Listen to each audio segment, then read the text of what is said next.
अथ 94तमं दशकम्।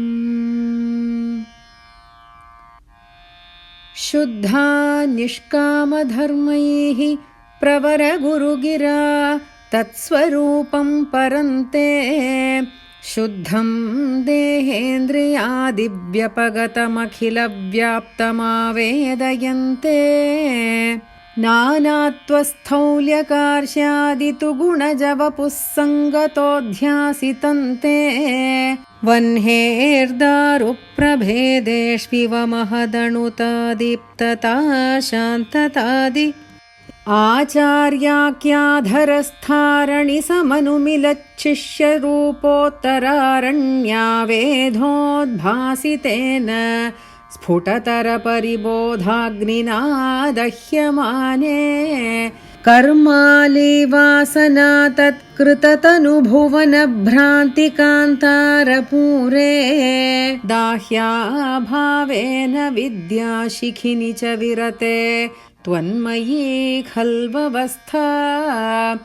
एवं त्वत्प्राप्तितोऽन्यो न हि खलु निखिलक्लेशहानेरुपायः नैकान्तात्यन्तिकास्ते कृषिवदगदषड्गुण्यषट्कर्मयोगाः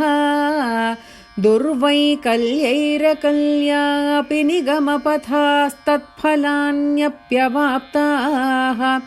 मत्तास्त्वां विस्मरन्तः प्रसजति पतने यान्त्यनन्तान् विषादान् त्वल्लोकादन्यलोकः क्वनु भयरहितो यत्परार्धद्वयान्ते त्वद्भीतः सत्यलोकेऽपि न सुखवसतिः पद्मभूः पद्मनाभ एवं भावे त्वधर्मार्जितबहुतमसां का कथा नारकाणां तन्मे त्वं छिन्धि बन्धं वरदकृपणबन्धो कृपापूरसिन्धो याथार्त्यात् त्वन्मयस्यैव हि मम न विभो वस्तुतो बन्धमोक्षौ मायाविद्यातनुभ्यां तव तु विरचितौ स्वप्नबोधोपमौ तौ बद्धे जीवद्विमुक्तिं गतवति च भिदा तावती तावदेकः भुङ्क्ते देहद्रुमस्थो विषयफलरसान्नापरो निर्व्यथात्मा जीवन्मुक्तत्वमेवं विधमिति वचसा किं फलं दूरदूरे तन्नामा शुद्धबुद्धेर्न च लघुमनसः शोधनं भक्तितोऽन्यत् तन्मे विष्णो कृषिष्ठास्त्वयि कृतसकलप्रार्पणं भक्तिभारम् येन स्याम् अंशु किञ्चिद्गुरुवचनमिलत् त्वत्प्रबोधस्त्वदात्मा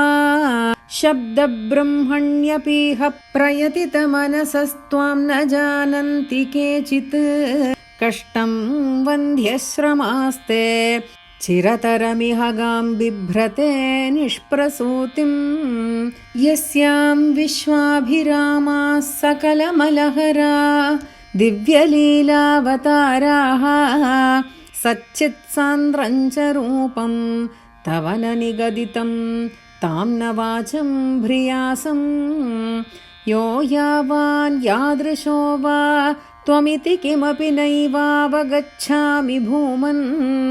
एवञ्चानन्यभावस्त्वदनुभजनमेवाद्रिये चैद्यवैरिन्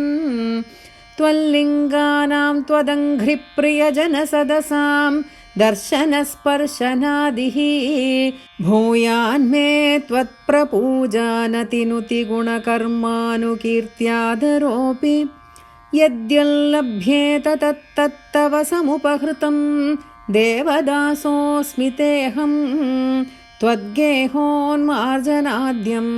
भवतु मम मुहुः कर्म निर्मायमेव सूर्याग्निब्राह्मणात्मादिषु लसितचतुर्बाहुमाराधये त्वां त्वत्प्रेमार्द्रत्वरूपो मम सततमभिष्यन्दतां भक्तियोगः ऐक्यन्ते दानहोमव्रतनियमतपः साङ्ख्ययोगैर्दुरापं त्वत्सङ्गेनैव गोप्यः किल सुकृतितमाः प्रापुरानन्दसान्द्रम् भक्तेष्वन्येषु भूयस्वपि बहुमनुषे भक्तिमेव त्वमासां तन्मे